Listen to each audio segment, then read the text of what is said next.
नमस्कार साथियों, welcome to learn easy. प्राचीन भारत श्रृंखला का ये 8वां वीडियो है। इसके पहले के वीडियो में हमने सिंधु घाटी सभ्यता के कुछ महत्वपूर्ण स्थल इस विषय पर थोड़ी जानकारी ली थी और उसके आगे के स्थल जो प्रमुख स्थल हैं उनकी जानकारी आज हम इस वीडियो में देंगे। और साथियों, अगर आप ये वीडियो हमारा पहली बार देख रहे हैं और अभी तक आपने हमारे चैनल को सब्सक्राइब नहीं किया है तो उसे जरूर सब्सक्राइब कर लें, जिससे आपको इसके आगे आने वाले वीडियो बहुत ही आसानी से प्रोवाइड हो जाएंगे। और आप एक दूसरे माध्यम से भी हमें जुड़ सकते हैं, जो कि है फेसबुक का। फेसबुक में आप हमारे लर्न इजी नाम का एक ग्रुप है जिस पे आप ज्वाइन करके हमारे सभी वीडियो, इसके पहले के वीडियो और इसके आगे आने वाले जो भी वीडियो हैं वो बहुत ही आसानी से आप प्राप्त कर सकते हैं। तो आप FB पे हमें लर्न इजी नाम के ग्रुप पे मिल सकते हैं, वहाँ पे आपको सभी जानकारी और सभी वीडियो आसानी से मिल जाएंगे। तो आइए शुरू करते हैं। जो सिंधु घाटी सभ्यता है उसके मुख्य स्थलों में आज हम बात करते हैं और वो है चन्हुदड़ो। इसके पहले हमने हड़प्पा और मोहनजोदड़ो जो मुख्य इसके स्थल हैं उनकी चर्चा की थी इसके पहले के वीडियो में। आज हम चन्हुदड़ो से शुरू करते हैं। तो ये भी एक सिंधु घाटी सभ्यता का महत्वपूर्ण स्थल है चन्हुदड़ो। कहाँ पर स्थित है ये? जो चन्हुदड़ो है ये मोहनजोदड़ो के दक्षिण में स्थित है। चन्हुदड़ो का जो स्थान है वो मोहनजोदड़ो के दक्षिण में है। अब ये फेमस क्यों है? जो चन्हुदड़ो है यहाँ से मुहर एवं गुड़ियों के निर्माण के साथ साथ हड्डियों से भी अनेक वस्तुओं का निर्माण होता था। जो चन्हुदड़ो है वहाँ पर मुहरों एवं गुड़ियों का निर्माण होता था। इसके साथ साथ यहाँ पर हड्डियों से भी अनेक वस्तुओं का निर्माण होता था। इस वजह से चन्हुदड़ो एक महत्वपूर्ण स्थल है। अब बात करते हैं इस स्थल की खोज कब हुई। तो ये भी बहुत ही इम्पोर्टेंट है कि किस स्थल की खोज कब हुई। तो जो इसके पहले हमने बताया था, जो हड़प्पा था वो 1921 में राय बहादुर दयाराम साहनी ने खोजा, और उसके बाद जो मोहनजोदड़ो था वो राखालदास बनर्जी ने 1922 में खोजा। उसके बाद आता है हमारा चन्हुदड़ो। जो चन्हुदड़ो है वो 1931 ईस्वी में इसको खोजा गया और इसकी खोज जो है N गोपाल मजुमदार ने किया। जो चन्हुदड़ो है इसकी खोज सर्वप्रथम 1931 में N गोपाल मजुमदार ने किया। आगे बात करते हैं। इसकी खोज तो हो गई लेकिन यहाँ पे खुदाई का काम नहीं हुआ। इसकी खुदाई जो है 1943 ईस्वी में मैके ने करवाई। जो खोज की वो N गोपाल मजुमदार ने की 1931 में, लेकिन यहाँ पर जो खुदाई हुई वो 1943 ईस्वी में मैके ने करवाई। जो मैके एक पुरातत्व के जो सर्वेक्षण वाले थे, उन्होंने मैके ने 1943 ईस्वी में खुदाई करवाई। सबसे निचले स्तर से यहाँ जो खुदाई हुई है तो उसमें जो सबसे निचला स्तर, जो खुदाई का सबसे निचला स्तर है, वहां से सिंधु सभ्यता के साक्ष्य मिलते हैं। जो सिंधु घाटी सभ्यता है उसके साक्ष्य चन्हुदड़ो में सबसे निचले स्तर पे मिले हैं। जो खुदाई का सबसे निचला स्तर है वहां पर सिंधु सभ्यता के साक्ष्य मिले हैं। यहाँ पर एक बहुत ही महत्वपूर्ण चीज, जैसे इसको आज से हम रेड कर सकते हैं, तो जो सौंदर्य प्रसाधन में प्रयुक्त लिपस्टिक के अवशेष हमें चन्हुदड़ो से मिले हैं। तो लिपस्टिक के जो अवशेष हैं वो हमें कहाँ से मिले हैं? चन्हुदड़ो से प्राप्त हुए हैं। उसके अलावा यहाँ से तांबे और कांसे के औजार के भी साक्ष्य मिले हैं। तांबे और कांसे के औजार के साक्ष्य हमें चन्हुदड़ो से मिले हैं। यहाँ से 4 पहिए वाली गाड़ी के भी अवशेष मिले हैं। तो चन्हुदड़ो एक बहुत ही महत्वपूर्ण स्थल रहा जहाँ से बहुत ही महत्वपूर्ण अवशेष प्राप्त हुए हैं। तांबे और कांसे के औजार और उसके अलावा 4 पहिए वाली गाड़ी के भी अवशेष प्राप्त हुए हैं। उसके अलावा लिपस्टिक के अवशेष भी हमें चन्हुदड़ो से ही प्राप्त हुए हैं। चन्हुदड़ो एक मात्र पुरा स्थल है। चन्हुदड़ो एक ऐसा स्थल है और सिर्फ एक मात्र है, जितने भी स्थल खोजे गए हैं उनमें से एक मात्र ऐसा पुरा स्थल है जहां से वक्राकार ईंटें मिली हैं। वक्राकार ईंटें प्राप्त हुई हैं कहां से? चन्हुदड़ो से। तो बहुत ही इंपॉर्टेंट है, क्वेश्चन भी बनता है यहाँ से कि ऐसा कौन सा पूरा स्थल है जहां से वक्राकार ईंटें प्राप्त हुई हैं। तो वो सिर्फ एकमात्र स्थल है चन्हुदड़ो। हालांकि चन्हुदड़ो से किसी दुर्ग के अवशेष नहीं मिले हैं। जैसा कि इसके पहले के हड़प्पा और मोहनजोदड़ो की बात की थी हमने, तो वहां पर टीले मिले थे और टीलों में दुर्ग भी बने हुए थे। तो चनूतड़ों से ऐसे कोई अवशेष नहीं मिले हैं। यहाँ से दुर्ग के कोई अवशेष नहीं मिले हैं। अब बात करते हैं लोथल की। लोथल ये अहमदाबाद जिले में भोगवा नदी के किनारे सरगवाला गांव के समीप स्थित है। जो लोथल है वो है कहाँ? लोथल अहमदाबाद जिला में भोगवा नदी है, उसके किनारे सरगवाला गांव के समीप ये स्थल पाया गया है, लोथल। रंगनाथ राव ने 1954-55 में इसकी खुदाई करवाई। रंगनाथ राव ने लोथल की खुदाई करवाई। रंगनाथ राव ने 1954-55 में इसकी खुदाई करवाई। तो यहाँ से भी जो है कि लोथल की खुदाई किसने करवाई? तो लोथल की खुदाई रंगनाथ राव ने कराई। ये कब कराई गई? 1954-55, क्योंकि ये इंपॉर्टेंट है। इसकी खोज कब हुई और जिन्होंने खोज की है उनका नाम, ये बहुत ही इंपॉर्टेंट है सभी स्थलों की। तो लोथल की जो खोज रंगनाथ राव ने कब? 1954 से 1955 में हुई और इसकी खुदाई 1954-55 में ही कराई गई। उसके बाद लोथल में महत्वपूर्ण क्या था? जो लोथल है, लोथल नगर के उत्तर में एक बाजार था। लोथल नगर में एक बाजार के अवशेष प्राप्त हुए और इसके दक्षिण में, जो इसका दक्षिणी भाग था लोथल का, वहां पर एक औद्योगिक क्षेत्र मिला है। लोथल से हमें एक औद्योगिक क्षेत्र प्राप्त हुआ है। यहाँ पर 3 युग्मित समाधियां मिली हैं। युग्मित समाधियों से मतलब यहाँ पर यह है कि जोड़े में समाधियां मिली हैं। जो भी घर के सदस्य होंगे, स्त्री पुरुष, उनकी युग्म में युग्मित समाधियां यहाँ से प्राप्त हुई हैं। और ऐसी यहाँ पर एक नहीं बल्कि 3 जो है समाधियां मिली हुई हैं। यहाँ पर 3 युग्मित समाधियां मिली हुई, युग्म में समाधियां यहाँ पर प्राप्त हुई हैं। तो युग्मित समाधियां हमें कहाँ से प्राप्त हुई हैं? लोथल से। तो अगर क्वेश्चन आता है कि ऐसा कौन सा पूरा स्थल है जहाँ पर युग्मित समाधियां प्राप्त हुई हैं, इसका आंसर होगा लोथल। लोथल में हमें औद्योगिक नगर भी प्राप्त हुआ है। उसके बाद लोथल सबसे महत्वपूर्ण यहाँ पर यह है कि लोथल के पूर्वी भाग में एक बंदरगाह स्थित था। ऐसा अनुमान लगाया जाता है कि लोथल में एक बंदरगाह स्थित था। तो ये जो है ये लोथल को एक बहुत ही महत्वपूर्ण स्थल बनाता है, बंदरगाह, क्योंकि बंदरगाह से यहाँ पर व्यापार और दूसरे देशों से आवागमन भी होता होगा। क्योंकि अगर बंदरगाह होगा तो दूसरे अन्य देशों से यहाँ पर सामान या जो भी क्रम विनिमय लोग करते थे वो यहाँ से होता होगा। इस वजह से ये स्थल जो है और भी महत्वपूर्ण है। तो बंदरगाह किस स्थान से मिले हैं? बंदरगाह में लोथल से प्राप्त हुए हैं। लोथल में हमें धान के अवशेष भी प्राप्त हुए हैं। अब देखिए, जैसा कि यहाँ पर बंदरगाह था, इस वजह से यहाँ पे फारस की मोहरें, क्योंकि विदेश से लोग या बाहर के जितने भी देश से लोग थे वो यहाँ पर व्यापार करने के लिए आते होंगे। इस वजह से यहाँ पर फारस की भी मोहरें प्राप्त हुई हैं। तो धान के अवशेष हमें कहाँ से मिले? लोथल से। यहाँ से फारस की मोहरें मिली हैं और घोड़े की लघु मूर्तियां, घोड़े की छोटी छोटी मूर्तियां यहाँ पर प्राप्त हुई हैं। लोथल से एक चित्र मिला है, यहाँ पर चित्रकारी के भी अवशेष हैं। लोथल से एक चित्र प्राप्त हुआ है जिसमें लोमड़ी तथा एक कौवे का चित्र है। ये जो लोमड़ी तथा कौवे का चित्र है, इसे जो इतिहासकार हैं वो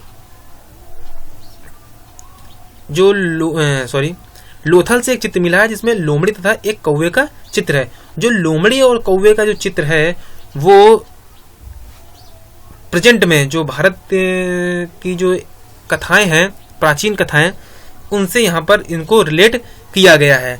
जो लोमड़ी और कौवे का चित्र है उसे भारतीय कथाओं से रिलेट किया गया है कि ऐसा चित्र जो है भारतीय कथाओं में भी यूज हुआ है, तो उसको यहाँ से रिलेट किया गया है जो लोमड़ी और कौवों का चित्र है। उसके अलावा यहाँ से अन्न पीसने की एक चक्की, हाथी दांत का बना हुआ एक पैमाना और दिशा मापने का एक छोटा सा यंत्र। अन्न पीसने की चक्की लोथल से प्राप्त हुई, हाथी दांत का बना हुआ एक पैमाना और दिशा मापने का एक छोटा सा यंत्र। अब क्योंकि यहाँ पर एक बंदरगाह था और बंदरगाह में उस समय का जो साधन था वो सिर्फ बंदरगाह है, तो यहाँ पर सिर्फ नावें और जहाज ही आते होंगे, तो वहाँ पर दिशा मापने का एक यंत्र भी प्राप्त हुआ है, जिससे अब ये पूर्ण रूप से स्पष्ट होता है कि यहाँ पर एक बंदरगाह था। क्योंकि फारस की मोहरें जो कि विदेश की थी और दिशा मापने के जो यंत्र मिले हैं, इससे यह स्पष्ट होता है कि लोथल में एक बंदरगाह था। संभवतः समुद्र के तट पर स्थित सिंधु सभ्यता का यह स्थल पश्चिम एशिया के साथ व्यापार के दृष्टिकोण से सर्वोत्तम स्थल था। क्योंकि बंदरगाह था, इस वजह से ये पश्चिम एशिया के साथ व्यापार के दृष्टिकोण से सर्वोत्तम स्थल था। जितने भी पश्चिम एशिया के देश थे उनके साथ व्यापार के लिए ये बहुत ही महत्वपूर्ण स्थल था। उसके बाद बात करते हैं रोपड़ की। रोपड़ जो है वो पंजाब जिले में सतलज नदी के बाएं तट पर स्थित है। जो रोपड़ खोजा गया वह पंजाब के रोपड़ जिले में ही सतलज नदी के बाएं तट पर खोजा गया। इसका जो उत्खनन है वो स्वतंत्रता प्राप्ति के बाद सबसे पहले हुआ 1953 ईस्वी में। 1953 ईस्वी में इसकी खुदाई हुई और यह स्वतंत्रता प्राप्ति के बाद पहला स्थल था। इसकी खोज बीबी लाल ने की। इसकी खोजकर्ता कौन थे? बीबी लाल। और इसकी खुदाई यज्ञदत्त शर्मा ने करवाई। इसकी खोज की बीबी लाल ने और इसकी जो खुदाई करवाई वो यज्ञदत्त शर्मा ने कराई 1953 ईस्वी में। यहाँ के खुदाई से मिट्टी के बर्तन, मिट्टी के ही आभूषण और मिट्टी के फलक प्राप्त हुए हैं। रोपड़ में खुदाई से हमें मिट्टी के बर्तन प्राप्त हुए, मिट्टी के आभूषण प्राप्त हुए और मिट्टी के फलक प्राप्त हुए। इसके अलावा यहाँ से तांबे की कुल्हाड़ी भी प्राप्त हुई है। यहाँ से तांबे की कुल्हाड़ी भी प्राप्त हुई है। यहाँ से जो मकान मिले हैं उनसे ऐसा लगता है कि मकान पत्थर तथा मिट्टी से बनाए गए थे। जो रोपड़ में मकान मिले हैं उनसे यह संभावना व्यक्त की जाती है कि यहाँ के मकानों में पत्थर और मिट्टी का यूज किया गया। मिट्टी के अलावा यहाँ पर पत्थर का भी यूज किया गया, क्योंकि इसके पहले जो स्थल मिले हैं वहाँ से हमें मिट्टी के अवशेष ही मिलते हैं, मिट्टी और कच्ची ईंटों के, जबकि यहाँ से हमें पत्थर के भी अवशेष प्राप्त हुए हैं। तो यहाँ से मिट्टी के बर्तन, आभूषण और तांबे की कुल्हाड़ी, इसके अलावा यहाँ से मकानों में पत्थर के इस्तेमाल के साक्ष्य प्राप्त होते हैं। रोपड़ में एक ऐसा कब्रिस्तान मिला है, रोपड़ से एक कब्रिस्तान मिला है। वो ऐसा कब्रिस्तान है जहां पर मनुष्य के साथ पालतू कुत्ता भी मिला है।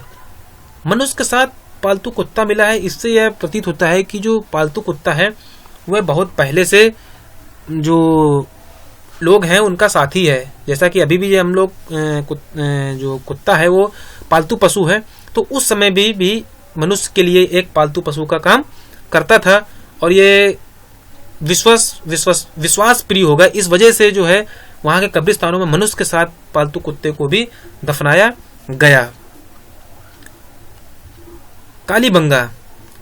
कालीबंगा राजस्थान के गंगानगर जिले में घग्गर नदी के बाएं तट पर स्थित है।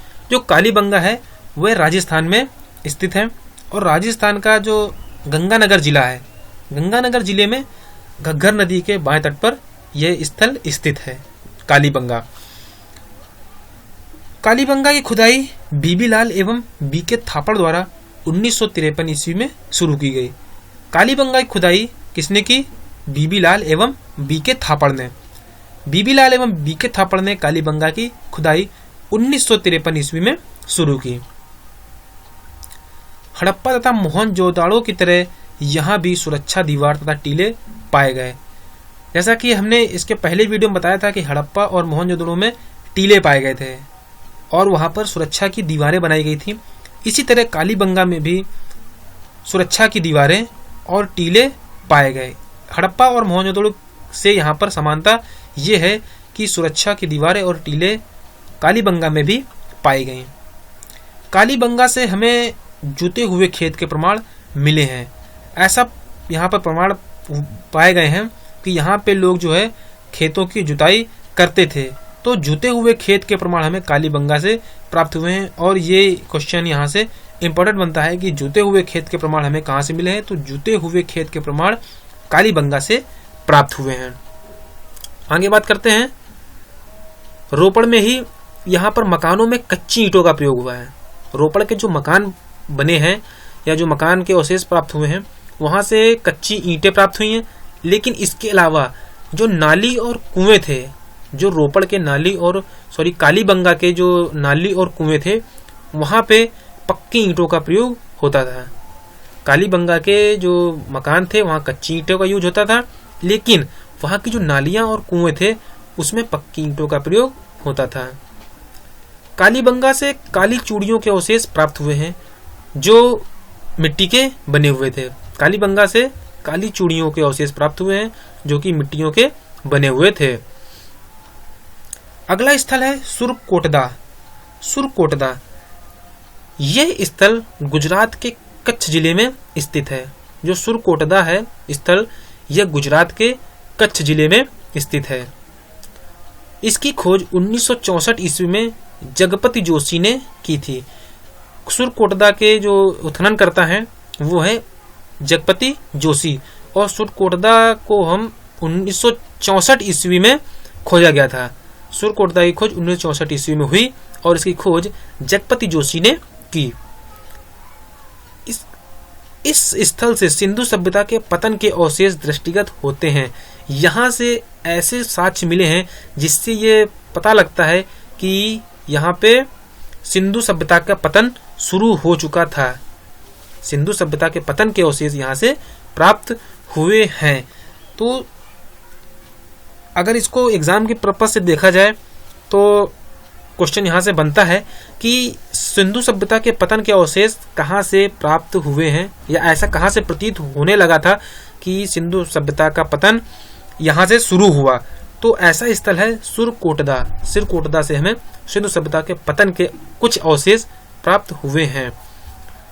यहाँ से कुछ महत्वपूर्ण अवशेषों में घोड़े की अस्थियां तथा एक अनोखी कब्रगाह प्राप्त हुई है। यहाँ से घोड़े की अस्थियां प्राप्त हुई हैं और एक अनोखी कब्रगाह प्राप्त हुई है। अगला है स्थल आलमगीरपुर। आलमगीरपुर पश्चिम उत्तर प्रदेश के मेरठ जिले में स्थित है। आलमगीरपुर कहाँ है? पश्चिमी उत्तर प्रदेश के मेरठ जिले में। आलमगीरपुर मेरठ जिले में स्थित है और यह यमुना की सहायक हिंडन नदी पर स्थित है। यमुना की सहायक नदी हिंडन नदी, उसके जो तट होंगे वहां पर यह पूरा स्थल खोजा गया और इसकी खोज 1958 में यज्ञदत्त शर्मा द्वारा की गई। आलमगीरपुर की जो खोज की वो यज्ञदत्त शर्मा ने की और ये हिंडन नदी के तट पर स्थित है। आलमगीरपुर गंगा यमुना दोआब क्षेत्र में खोजा गया हड़प्पा कालीन प्रथम स्थल था। आलमगीर इसलिए बहुत इंपॉर्टेंट है क्योंकि गंगा यमुना का जो क्षेत्र था उस क्षेत्र में ये पहला स्थल था जो खोजा गया। हड़प्पा काल का ऐसा पहला स्थल था जो गंगा यमुना के क्षेत्र में खोजा गया। ऐसा क्षेत्र जहां पर गंगा और यमुना नदियां बहती हैं उस क्षेत्र में आलमगीरपुर पहला स्थल था जो खोजा गया। यहाँ एक गड्ढे से रोटी बेलने की चौकी तथा एक कटोरा प्राप्त हुआ है। जो आलमगीरपुर है वहां से रोटी बेलने की चौकी, तो रोटी बेलने की चौकी कहाँ से प्राप्त हुई? आलमगीरपुर से, और एक कटोरा भी यहाँ से प्राप्त हुआ है। मिट्टी के बर्तन तथा पिंड भी प्राप्त हुए हैं। मिट्टी के बर्तन और पिंड भी आलमगीरपुर से प्राप्त हुए हैं। नेक्स्ट है हमारा सुतका गेंडोर। सुतका गेंडोर ये कहाँ पर स्थित है? यह स्थल दक्षिण बलूचिस्तान में दास्क नदी के किनारे स्थित है जो कि पाकिस्तान में पड़ता है। सुतका गेंडोर दक्षिण बलूचिस्तान में दास्क नदी के किनारे स्थित था। संभवतः यह समुद्र तट पर स्थित एक बंदरगाह था। ऐसा अनुमान लगाया जाता है कि सुतका गेंडोर भी एक बंदरगाह नगर था। यहाँ पर बंदरगाह स्थित था। यहाँ से मनुष्य के अस्थि, जो मनुष्य की अस्थियों की जो राख थी उससे भरा हुआ यहाँ पर एक बर्तन मिला है सुतका गेंडोर से। तो मनुष्य की अस्थियों के राख से भरा हुआ बर्तन कहाँ से प्राप्त हुआ? सुतका गेंडोर से। इसके अलावा तांबे की एक कुल्हाड़ी, मिट्टी से बनी चूड़ियां एवं बर्तनों के अवशेष मिले हैं। सुतका गेंडोर इसलिए महत्वपूर्ण है, यहाँ से एक महत्वपूर्ण अवशेष प्राप्त हुआ मनुष्य की अस्थियों की जो राख है उससे भरा हुआ बर्तन। इससे यह प्रतीत होता है कि वहाँ के जो निवासी थे वो मनुष्यों का जो दाह संस्कार करने के बाद उनकी राख को भरकर बर्तनों में रख लेते थे, ऐसा प्रतीत होता है। इसी वजह से यहाँ पर अस्थि राख से भरा हुआ बर्तन प्राप्त हुआ है। इसके अलावा तांबे के कुल्हाड़ी, मिट्टी से बनी चूड़ियां एवं बर्तनों के अवशेष प्राप्त हुए हैं। सुतका गेंडोर एक महत्वपूर्ण स्थल है। तो महत्वपूर्ण स्थलों के आज के इस वीडियो में सिर्फ इतना ही। आगे के वीडियो में हम इसके आगे के, जैसे कि वहाँ की राजनीतिक स्थिति, वहाँ की धार्मिक स्थिति, वहाँ की आर्थिक स्थिति और कैसे सिंधु घाटी सभ्यता का पतन हुआ, इसका वीडियो आगे जारी होगा। आज की इस वीडियो में सिर्फ इतना ही। अगर आपको ये वीडियो अच्छा लगे तो इसे लाइक और सब्सक्राइब करना मत भूलिएगा और अपने कमेंट हमें जरूर पोस्ट कीजिएगा। इसके अलावा अगर आप हमारे वीडियो बहुत ही आसानी से चाहते हैं तो आप हमारे लर्न ईजी ग्रुप को भी ज्वाइन कर सकते हैं। Thank you.